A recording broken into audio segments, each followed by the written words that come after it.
से यूएनएससी की बैठक में फिर उठा कश्मीर का मामला।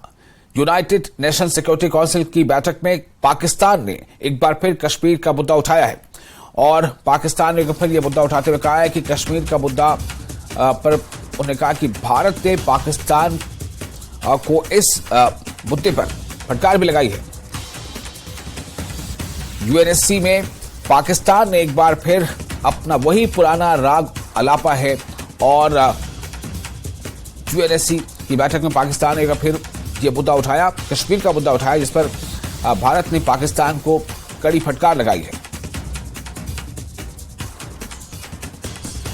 Mr. President, before I end, there was a remark of habitual nature by one delegation referring to union territories that are integral and inalienable part of my country.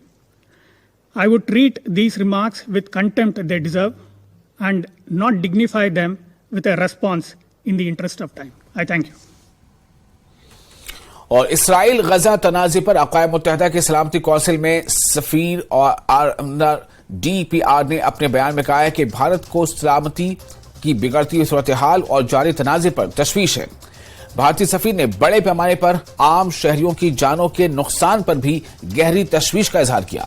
सफीर वेद्रा DPR ने कहा है कि सबसे पहले भारत के वजीर आजम नरेंद्र मोदी ने जारी तनाज़े और जानी नुकसान पर इजहार ताज़ियत की थी। वहीं हिंदुस्तान ने फलस्तीन के लोगों के लिए 38 टन इंसानी सामान बशमूल अद्वियात और आलात भेजे हैं। हिंदुस्तान ने हमेशा इसराइल फलस्तीन मसले के दो रियासती हल के लिए बातचीत की है। हिंदुस्तान फलस्तीन के लोगों के लिए इंसानी इमदाद भेजना जारी रखेगा।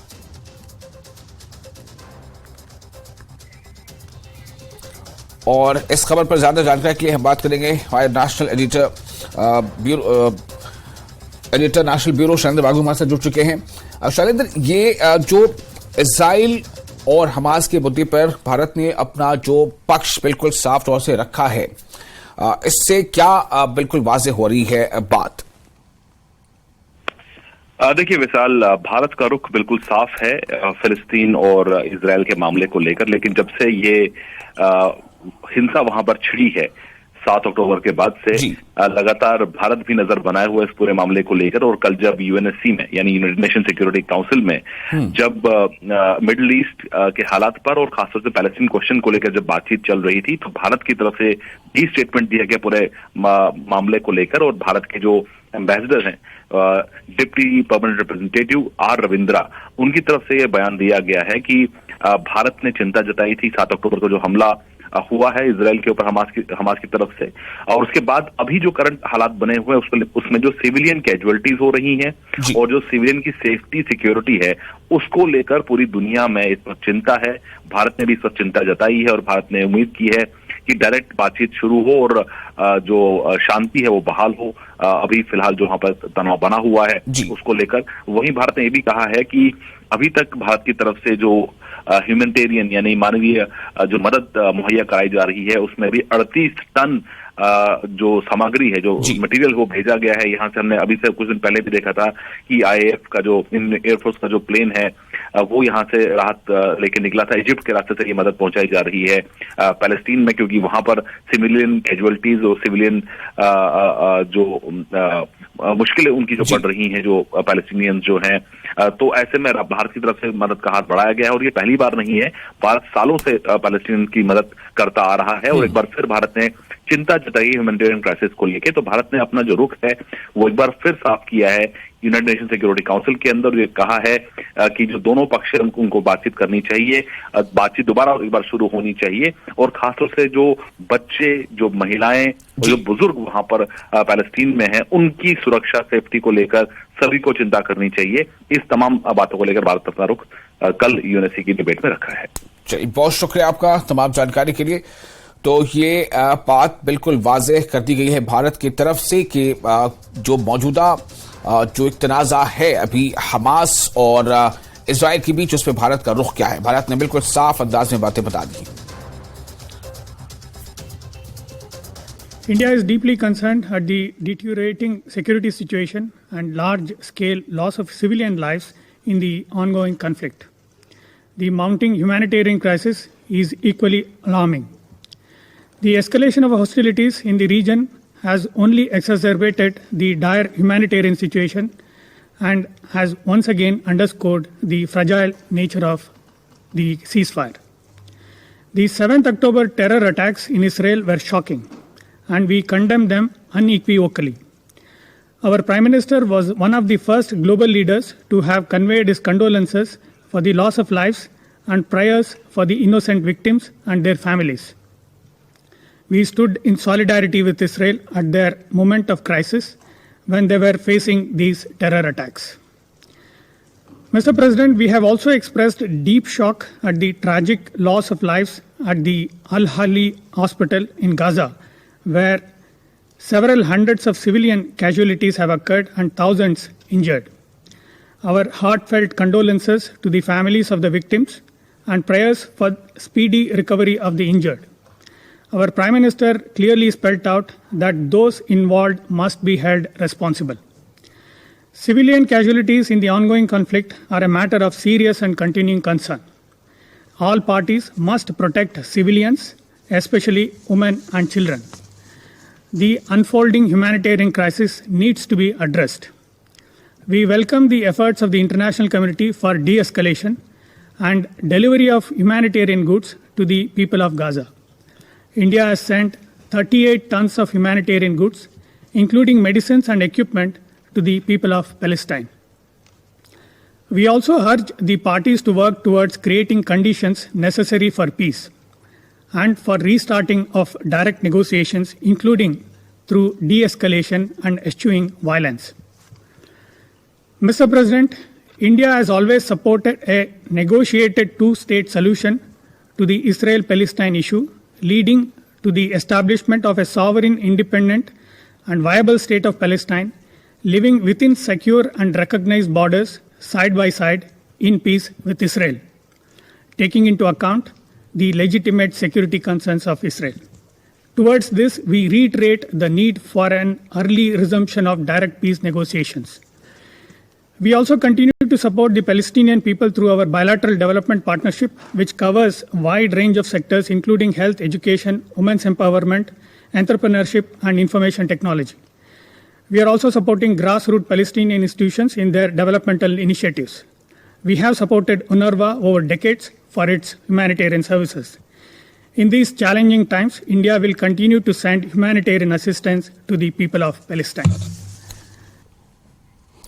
और खबरों में आगे बढ़ेंगे। नेशनल कॉन्फ्रेंस के नायब सदर उमर अब्दुल्ला ने गजा में जारी तनाज़े पर अपनी तशवीश का इजहार किया है। उमर अब्दुल्ला ने कहा कि ये बदकिस्मती की बात है कि बेगुनाहों को निशाना बनाया जा रहा है और कत्ल किया जा रहा है। कोई मजहब बेगुनाहों के कत्ल की इजाजत नहीं देता। उमर अब्दुल्ला ने कहा कि वो हैरान है कि हुकूमत हिंद इस पर बात क्यों नहीं करी। ये उमर अब्दुल्ला का कहना था। यहां तक कि बैनुल अक़वामी बिरादरी भी खामोश है। उमर ने कहा कि कश्मीर की बात करें तो मीर वाइज उमर फारूक को 4 सालों बाद रिहा किया गया, मगर 2 हफ्तों के बाद ही उन्हें दोबारा जामा मस्जिद जाने से रोका गया। जहां तक जामा मस्जिद या मीर वाइज की बात है, अफसोस है 3 हफ्ते पहले 4 हफ्ते पहले तो इतना शोशा करके आपने उनको छोड़ दिया था, ये कहते हुए कि अब हालात इतने ठीक है कि उनको बंद करने की ज़रूरत नहीं। अगर 4 हफ्ते पहले उनको बंद करने की ज़रूरत आपको महसूस नहीं हुई तो फिर लगातार 2 जुमा उनको बंद रखा गया और जामा मस्जिद पे फिर से नमाज पढ़ने की इजाज़त नहीं दी गई। एक तरफ से तो दुनिया को ये कहा जा रहा है कि कश्मीर के हालात जो हैं बिल्कुल सुधर गए हैं, नॉर्मल हैं। अगर नॉर्मल हैं तो जामा मस्जिद में नमाज की इजाज़त दे दीजिए जुमा को। हम तो पहले दिन से जो गाजा में हो रहा है उसकी मुखालफत करते आए हैं। बेगुनाहों को इस तरह मारना समझ में नहीं आता। रोज अगर आप देखें, चाहे टीवी चाहे मीडिया, गाजा की बमबारी में बेगुनाह लोग मारे जा रहे हैं। इजराइल को इस मामले में खुली छूट दी जा रही है और दुनिया ने ये शायद साबित किया है कि इजराइल के लिए एक कानून है और रूस के लिए दूसरा। जब रूस ने यूक्रेन का गैस बंद किया, पानी बंद करने की कोशिश की, खुराक बंद करने की कोशिश की, तो यूरोपियन यूनियन के सदर ने कहा कि this is a war crime. ये रिकॉर्ड है, ये मैं कोई हवा में बात नहीं कर रहा हूं। अगर जो रूस ने यूक्रेन के साथ उस वक्त किया वो वॉर क्राइम था, तो फिर क्या जो इजराइल गाजा के साथ कर रहा है, क्या वो वॉर क्राइम नहीं है? केंद्र सरकार ने इसमें कोई बात छुपाई तो है ही नहीं। पहले दिन से उन्होंने इजराइल का साथ दिया। उसके बाद फिर शायद वहां पे ये देख के कि बेगुनाह लोग मारे जा रहे हैं, उन्होंने गाजा में एड रिलीफ भेजने की बात की, लेकिन वो भी समुंदर में कतरा के बराबर है। जहां रोज दिन के 100 ट्रक जाया करते थे, आज 20 ट्रकों को भी जाने की इजाजत नहीं दी जा रही है। बमबारी रुकनी चाहिए। उसके बाद जो आगे की कार्रवाई होगी वो देखी जाएगी, लेकिन कम से कम बेगुनाह लोगों को इस बमबारी में जो निशाना बनाया जा रहा है वो रुकना चाहिए। और फिलहाल एक छोटा सा ब्रेक लेते हैं। ब्रेक के बाद खबरों का सिलसिला जारी रहेगा।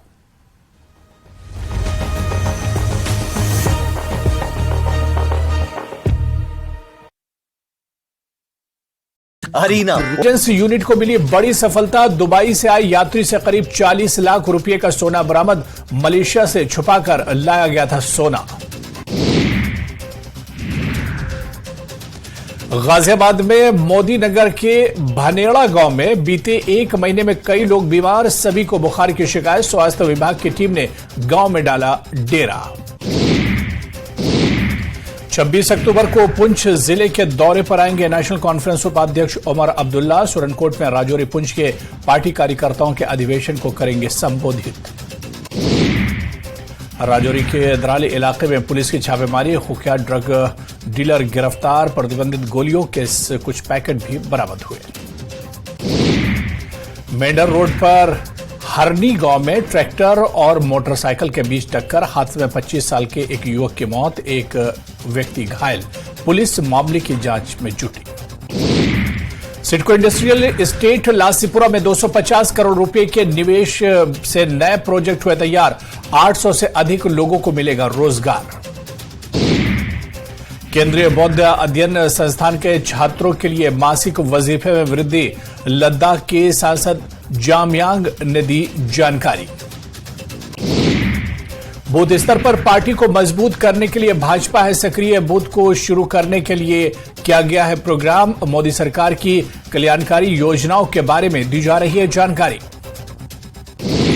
महिला सशक्तिकरण सहित विभिन्न पहलू।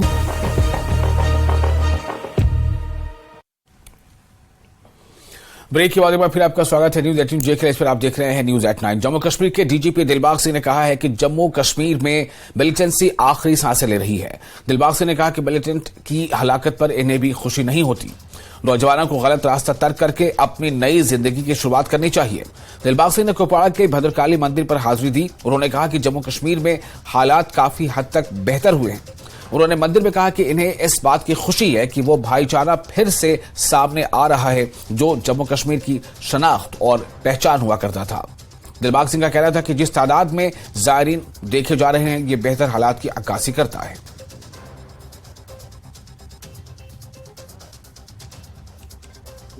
मैं जम्मू कश्मीर के लोगों को शुक्रिया करना चाहता हूं जिन्होंने जो पुरानी रवायतें हमारी जम्मू कश्मीर की थी, जिन रवायतों में हमारा सबका एक साथ मिलकर रहना, एक दूसरे के साथ बिना किसी भेदभाव के एक दूसरे को प्यार के साथ पेश आना, वो सिलसिला फिर से बना है, मजबूत हुआ है, मजबूत हो रहा है।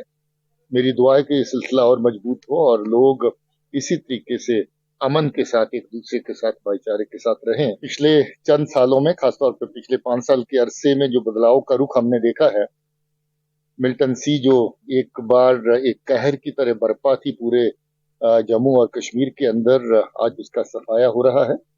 लगभग सफाया हो चुका है और बची कुची जो इनके अनासर हैं जो अभी भी इख्तियार में हैं कि लोगों का नुकसान करें, हम लोग वचनबद्ध हैं कि उनका भी सफाया करेंगे। और पीपल्स डेमोक्रेटिक पार्टी की मीडिया एडवाइजर इल्तिजा मुफ्ती ने पीडीपी रहनुमाओं की रातों रात गिरफ्तारियों और नजरबंदियों के हवाले से एक प्रेस कॉन्फ्रेंस किया। प्रेस कॉन्फ्रेंस में इल्तिजा ने कहा कि 2019 के बाद से जब भी पीडीपी पुरअमन एहतजाज करना चाहती है तो उन्हें इसकी इजाजत नहीं दी जाती। उनका कहना है कि पार्टी के लीडरों को हिरासत में ले लिया गया है। उन्होंने सवाल किया कि 2019 से पीडीपी के खिलाफ क्रैकडाउन क्यों किया गया है। इल्तिजा मुफ्ती ने कहा कि फलस्तीनी बेगुनाहों पर ढाए जाने वाले मजालिम के खिलाफ लाखों लोग सड़कों पर निकल रहे हैं। इसराइल गजा के लोगों पर मजालिम करने के बहाने बना रहा है। इल्तिजा ने कहा कि ऐसे इक़दाम से पीडीपी को कमजोर नहीं किया जा सकता।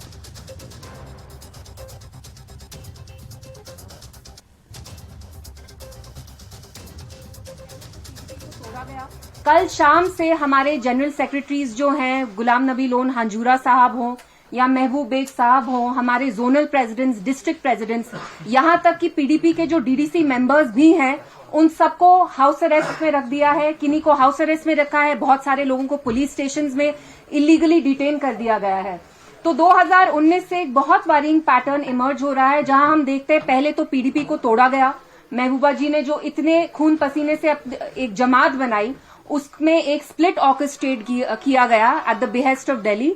और उसके बाद अब जो लोग यहाँ बचे भी हैं, जो हमारी अभी भी जमात इतनी एक्टिव है, जब भी हम कोई पॉलिटिकल एक्टिविटी करने की कोशिश करते हैं इन अ पीसफुल मैनर, हम पीसफुली प्रोटेस्ट करना चाहते थे। आप लोग 3 दिन पहले यहाँ खुद आए और आपने खुद देखा कि महबूबा जी जब पैलेस्टाइन के लिए प्रोटेस्ट करना चाहती थी, उनको ऑलमोस्ट मैन हैंडल किया गया सिक्योरिटी ऑफिसर्स ने। They did not allow her to protest peacefully. So I want to ask that why is the local administration here consistently since 2019 cracking down on PDP? और आप हमें anti national करार, मतलब you denounce us as anti national, जबकि जो हम activities करना चाहते हैं वो पीसफुल है। आप खुद देख रहे हैं कल शाम से हमारे जो भी लीडर्स हैं, वो महबूब बेग साहब हों, गुलाम नबी हांजूरा साहब हों, they've all been placed under house arrest. And जो डीडीसी मेंबर्स हैं, जो इलेक्टेड मेंबर्स भी हैं, उनको भी आपने थाने में इलीगली डिटेन किया है। तो why are we seeing this kind of treatment meted out to PDP? और नवरात्रा त्योहार के दौरान माता वैष्णो देवी के दर पर यात्रियों की भरपूर आमद देखने में आई। यात्रियों की आमद से मजहबी सियाहत और दीगर सियाहती सनअतों से वाबस्ता लोगों के कारोबार को फरोग मिला है। जम्मू के ताजिरों ने यात्रियों की आमद पर इत्मीनान का इजहार किया है। ये खास रिपोर्ट देखिए।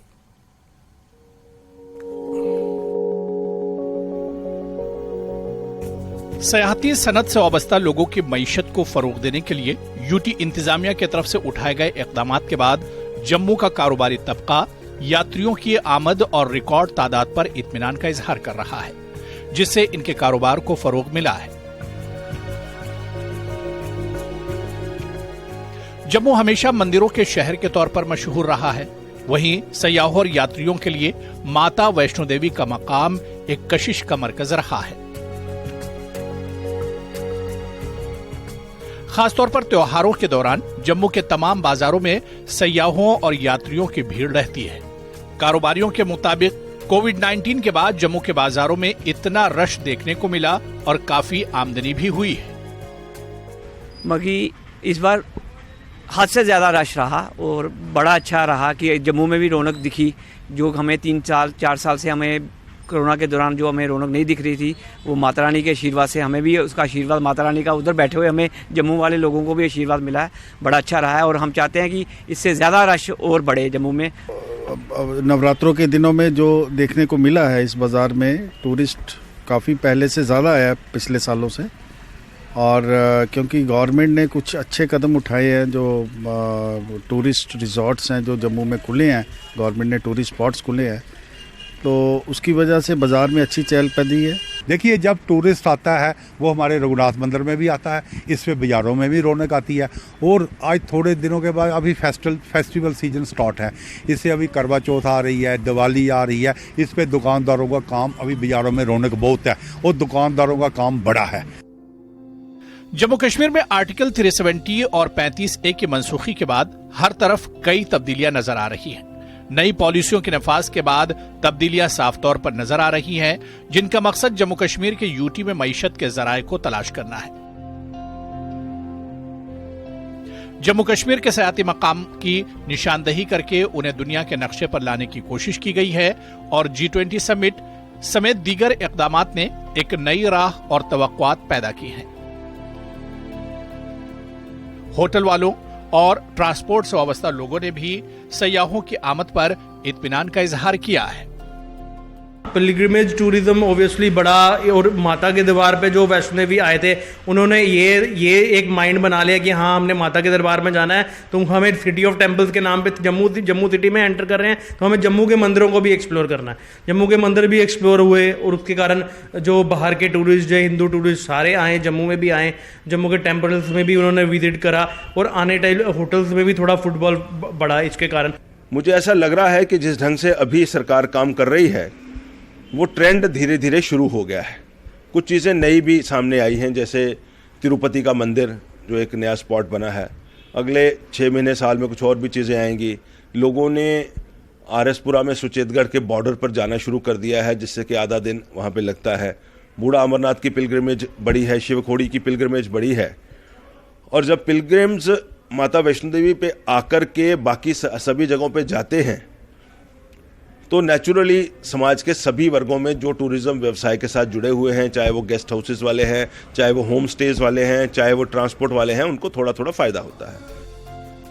अगरचे हुकूमत ने हर शोबे को फरोग देने के लिए मुख्तलिफ पॉलिसियां और तरीक़ेकार वज़ा किया है, लेकिन अभी भी मजीद मामलात और शोबेजात, सनतों और मंसूबों पर तवज्जो मरकूज करने की अशद जरूरत है।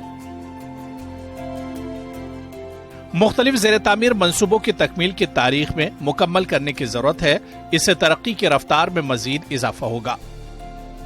वादी चनाब की कई मकामात को एक्सप्लोर किया गया है। इन सियाती मकामात की तशहीर करने की भी जरूरत है ताकि वादी चनाब में सयाहों का एक भरपूर फुटबॉल हासिल किया जा सके। उम्मीद है कि सरकार जम्मू कश्मीर की मजमूई तरक्की के लिए जंगी पैमाने पर इक़दामात करेगी, जिससे जम्मू कश्मीर के नौजवान तबके को माशी तौर पर मजबूत बनाने में मदद मिलेगी। न्यूज़ 18 जेकेएलएच के लिए राजेंद्र तिक्कू की रिपोर्ट। और इसके साथ ही इस बुलेटिन में फिलहाल इतना ही, लेकिन न्यूज़ 18 जेकेएलएच पर लगातार बड़ी और अहम खबरों का सिलसिला जारी रहेगा।